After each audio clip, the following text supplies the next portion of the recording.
Kelurahan Andir, Kecamatan Bale Endah di Kabupaten Bandung ini memang sudah lama dikenal sebagai daerah banjir di Jawa Barat. Jika banjir meluap, 10 RW atau 700-an KK tergenang di wilayah ini. Sejak banjir besar pada tahun 1986 hingga sekarang. Akibatnya, banyak penduduk yang tidak betah tinggal di sini dan memilih pindah ke tempat lain. Ya inilah Pak, seperti inilah kondisinya. Karena kan di sini kan banjir bukan 1 tahun 2 tahun, ini udah terjadi itu udah puluhan tahun. Susahnya ya dari mulai ekonomi, banyak yang semakin melemah, terus dari kondisi badan juga, kesehatan semakin menurun, termasuk pendidikan juga kan. Anak-anak kalau lagi banjir, otomatis mereka pada libur, jadi banyak yang ketinggalan pelajaran. Terus belum lagi dari fisik, mental, sosial, budaya, dan banyak sekali Pak aspek yang dirugikan. Dari 700-an KK pada tahun 2000-an, kini warga Andir tinggal 500-an KK saja sekarang ini. 200-an rumah dibiarkan kosong karena sudah ditinggalkan penghuninya. Lumpur dan tanah basah adalah pemandangan biasa di kampung ini. Dari 13 RW itu cuma 3 RW yang nggak kena banjir. Ada 9 RW yang banjir.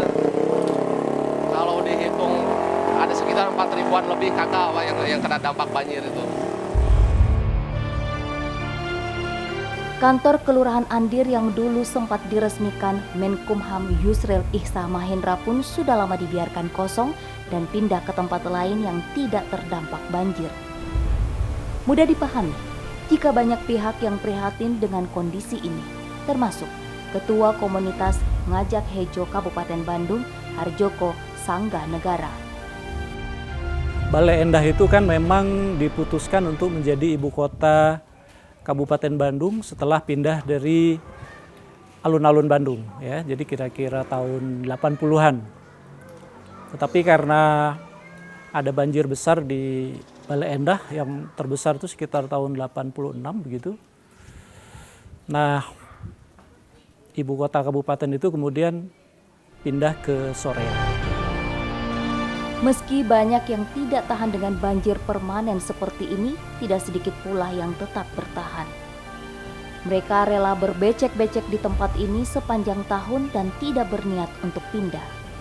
Alasannya adalah mereka tidak punya pilihan lain, sementara usaha mereka ada di lokasi ini. Kalau kepengennya sih ya nggak banjir lagi. Kalau semua warga di sini sih tetap di sini, kepengennya tetap di sini tapi nggak banjir lagi gimana gitu. Karena mego atau banjir permanen, kondisi ini memaksa lahirnya sebuah profesi, yakni tukang pembuat perahu. Di Kecamatan Bale Endah, tukang perahu memang tidak banyak jumlahnya, hanya keluarga Salim saja. Namun aktivitasnya yang tak pernah berhenti membuat perahu ini membuktikan banjir memang tak pernah lekang dari wilayah ini. Dari turun-temurun sama barisan. Dari kakek ada turunan. Berbahan baku kayu suren, Salim bisa membuat perahu kecil atau sampan dalam waktu 10 hari. Ia bisa membuat perahu ukuran 3 meter hingga 9 meter. Harganya berkisar antara 1,5 juta hingga 6,5 juta rupiah. Jarang sih. Kalau kayak di material jarang ada yang panjang. Ada cuma paling 3 meter, 2 meter. Kalau itu berapa meter? 6 meter lah. 6 meter panjang. Itu nebang sendiri ya? Iya, baik-baik nebang sendiri. Di mana biasanya? Di Arjasari. Banyak ya? Gunung-gunung banyak. Banjir di kota Bandung sebenarnya terkait erat dengan kondisi hilirnya yang mulai gundul. Gunung-gunung saat ini sudah banyak yang beralih fungsi sehingga mendorong terjadinya erosi. Karena itu, Harjoko Sangga Negara ikut menanam pohon saat dicanangkan Gerakan Nasional Pemulihan Daerah Aliran Sungai atau DAS Citarum di Caringin Pilu awal Desember lalu. Ia merasa gerakan ini cocok dengan visi komunitasnya Ngajak Hejonya. Kami semua di sini berkomitmen untuk menghijaukan kembali perbukitan di daerah utara yang termasuk dalam kawasan Bandung Utara begitu.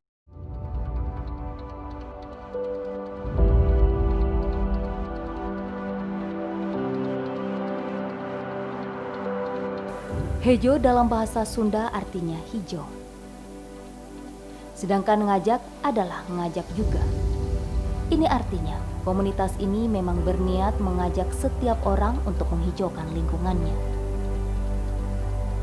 Di Desa Sukaluyu, Kecamatan Pangalengan, Kabupaten Bandung, Harjoko membagikan 4.500 bibit tanaman keras yang dibagikan ke sejumlah kelompok tani.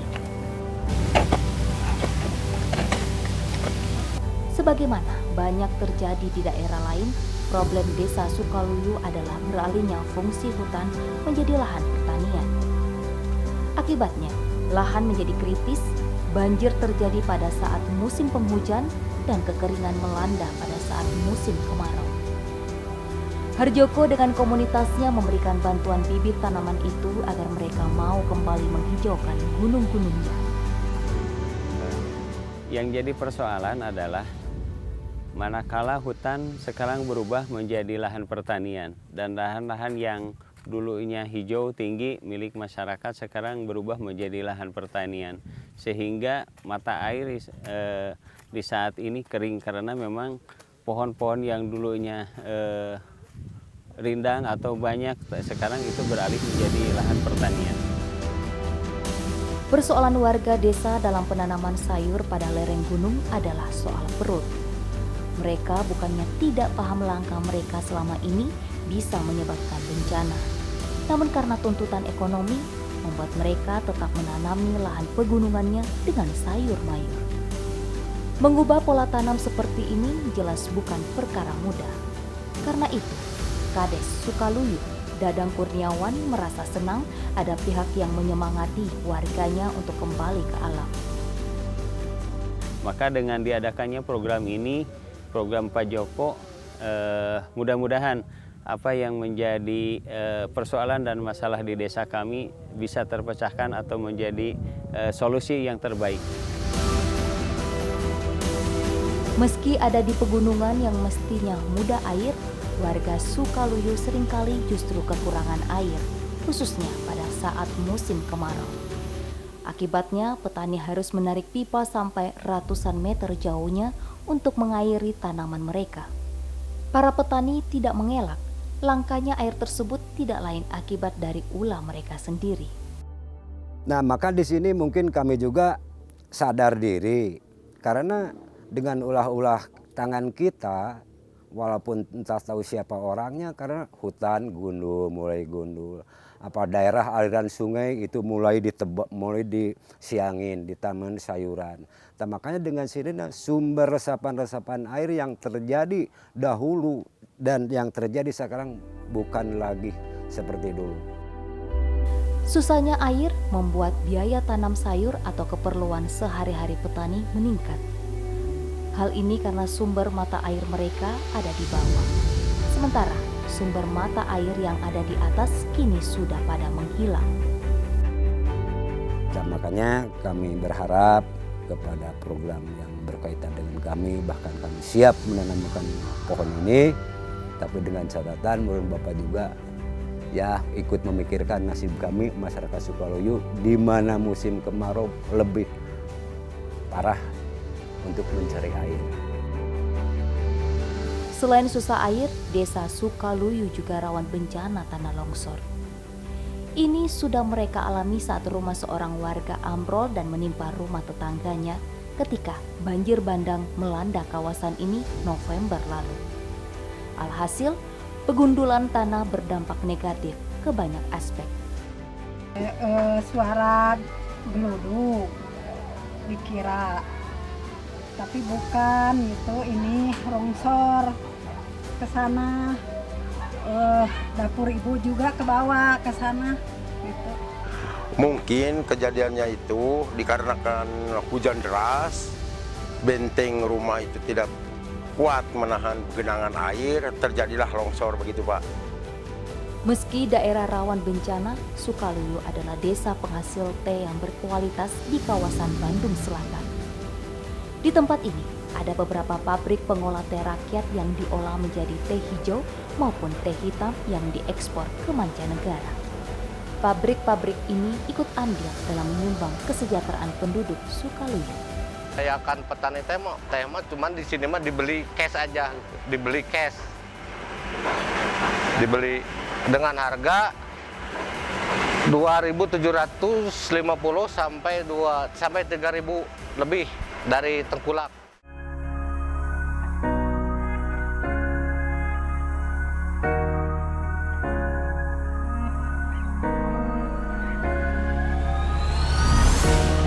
Desa Ciberem, Kecamatan Kertasari, Kabupaten Bandung juga termasuk kawasan rawan bencana di Jawa Barat.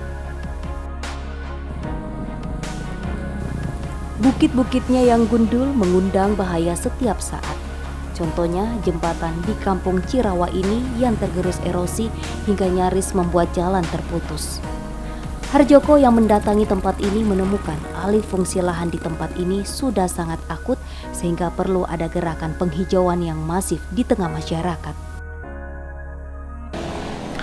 Jadi saya kira ini memang persoalan kerusakan lingkungan di Kertasari ini memang benar adanya. Alih fungsi lahannya itu mungkin bisa berlipat-lipat percepatannya ya, karena nih Kertasari ini termasuk yang alih lahannya itu tertinggi ya. Tidak bisa dipungkiri, petani terpaksa menanami sayur mayur pada lereng yang curam karena kebutuhan ekonomi. Padahal faktor inilah yang paling sering mendatangkan banjir. Karena itu, untuk mencegah bencana ini meluas, komunitas Ngajak Hejo mendorong petani sayur untuk menjaga alam dengan melakukan penggantian komoditas. Kita paham betul tentang hal itu. Tapi artinya yang saya bilang tadi, jadi ada penggantian komoditas.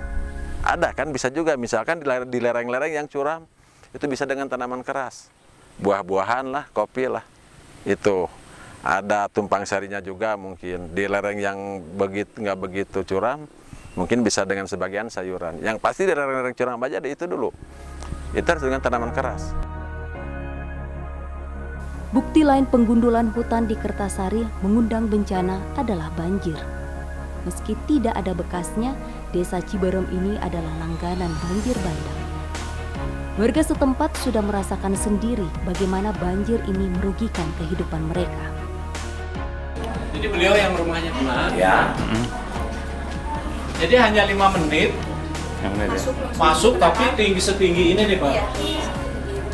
Barang-barangnya habis. Tidak jauh dari lokasi banjir, situ atau danau Cisanti yang terkenal di Bandung ini terletak. Situ berpemandangan indah inilah yang menjadi hulu Sungai Citarum. Airnya mengalir sepanjang tahun dan menjadi sumber kehidupan warga Jawa Barat karena hutan di lereng Gunung Wayang masih terjaga kelebatannya. Nah, dari mata air ini mengalirlah Sungai Citarum ratusan kilometer sampai ke Muara Gembong di Bekasi ya. Jadi dari sini ini mengalir ke Muara Gembong di Bekasi melalui kawasan Bandung Raya dengan hampir 10-11 juta penduduk gitu, Bandung Raya. Kalau sampai ke Bekasi dan seterusnya mungkin bisa lebih banyak lagi ya yang ada di daerah aliran sungai itu. Situ Cisanti saat ini dikelola Satgas Sungai Citarum Sektor 1 yang melibatkan aparat keamanan. Selain menjadi lebih asri, Situ Cisanti sekarang telah menjadi objek wisata lingkungan yang menarik. Perbedaan yang paling menonjol kalau dulu sebelum tertata di sini banyak pemancing-pemancing, sekarang sudah bisa diamankan, salah satunya itu. Yang pasti mungkin Satgas ini berkewajiban untuk memelihara alam sekitar agar alam ini tetap terjaga, di mana kita tahu bahwa ini sumber air yang lintas ke provinsi luar Jawa Barat.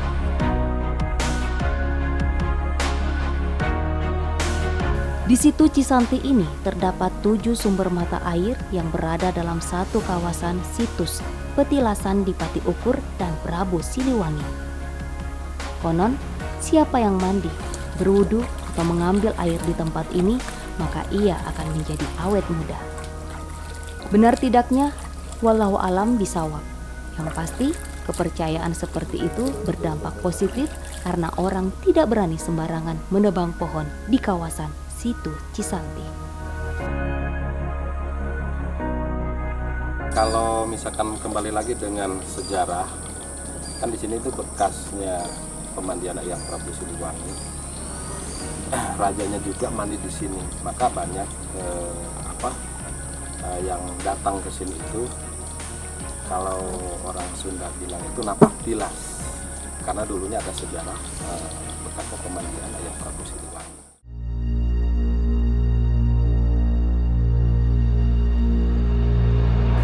Sisi lain komunitas Ngajak Hejo adalah sentuhannya pada persoalan gender, khususnya perempuan dan anak-anak.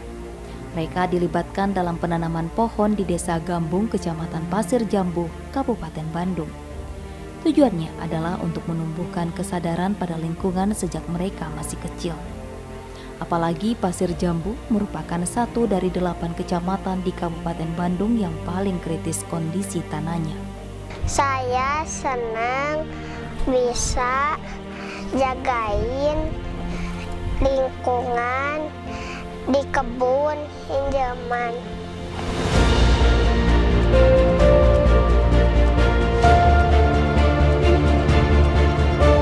Komoditas yang ditanam ibu-ibu dan anak ini memang kol dan cabai. Karena mereka tengah mengkampanyekan gerakan tumpang sari di hulu Sungai Citarum sembari menunggu tanaman kerasnya tumbuh membesar. Ini kan sebelum tanaman keras tumbuh, jadi tumpang sari dulu gitu, yang kol sama cabai rawitnya.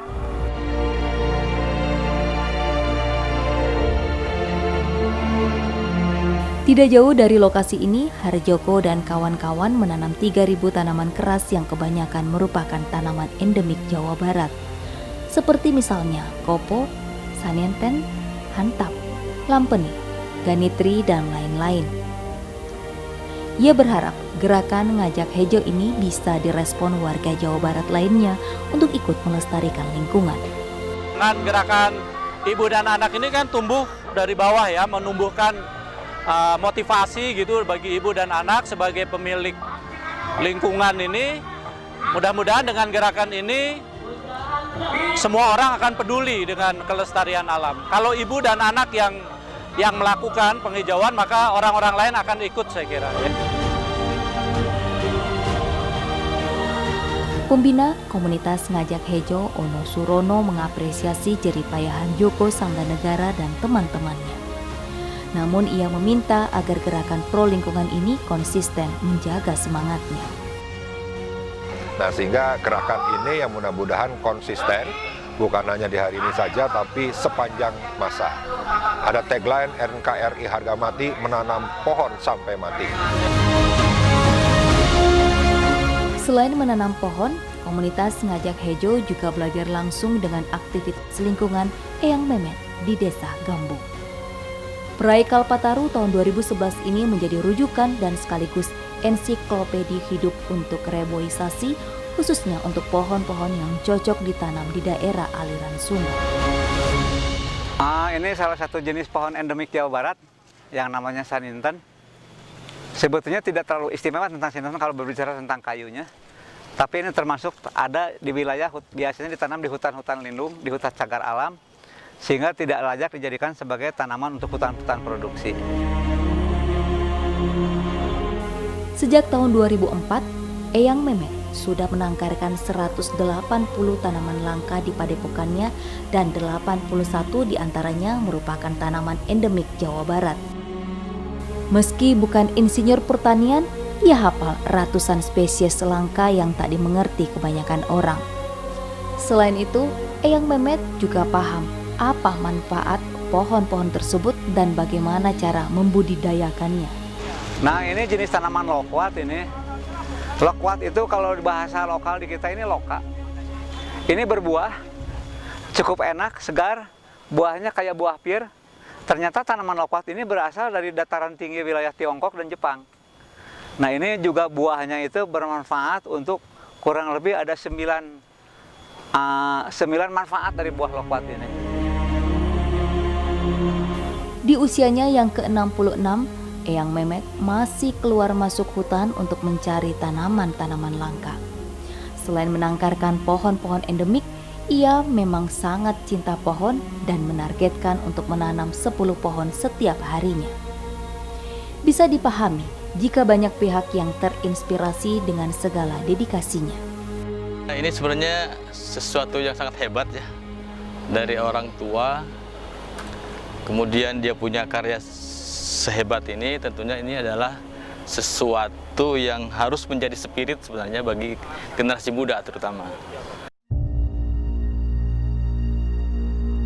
Pepohonan itu tidak sekedar tumbuh dan berkembang semata, tapi menurut Eyang Mehmet, mereka itu juga menyebut nama Allah Subhanahu wa Ta'ala setiap waktu. Karena itulah Harjoko semakin yakin gerakan ngajak hejonya berada pada trek yang benar dan patut diperjuangkan. Dan kami gitu dengan kawan-kawan untuk menjalankan program ngajak hejo itu, karena ternyata memang itu suatu hal yang harus dilaksanakan untuk merawat bumi ini, menjaga alam ini, bahkan merawat kekayaan kita yang sebenarnya merupakan kekayaan yang kita pinjam dari anak cucu kita.